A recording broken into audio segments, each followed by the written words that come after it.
Ngayon, ang paglilinis po nito, ito po ang tamang paglilinis dyan. Assume po natin ito yung gripo tubig. Dapat maraming tubig. So, konti lang yung tubig ko. I-post mo nyo to para pumasok yung tubig sa loob. Ayan na po. Okay. Kailangan marami siyang tubig. Para matanggal yung alat. Okay.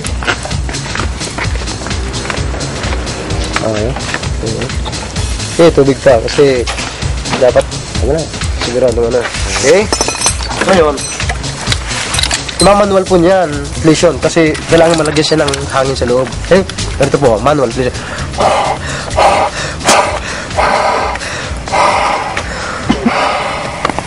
Kailangan marami siyang hangin. Okay? Iskiklip po nyo dyan.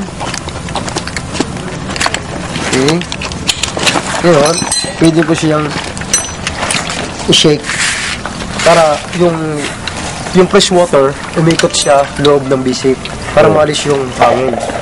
Malis yung water, sorry. Okay? Salt water. Dahil kasi marami po yung salt water sa loob. Asin, lalo po dito sa mga gilid-gilid nito. Pwede po siyang ma-stop. Okay?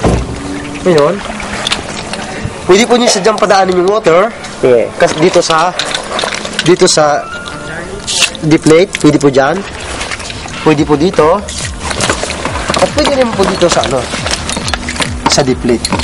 Okay? Kaya malisin nyo lahat yung tubig.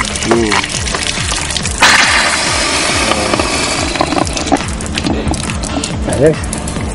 Yan po ang tamang paglilinis ng equipment. Tapos, ibilad lang po ninyo sa isang magandang bilagan. Okay? Ayos na.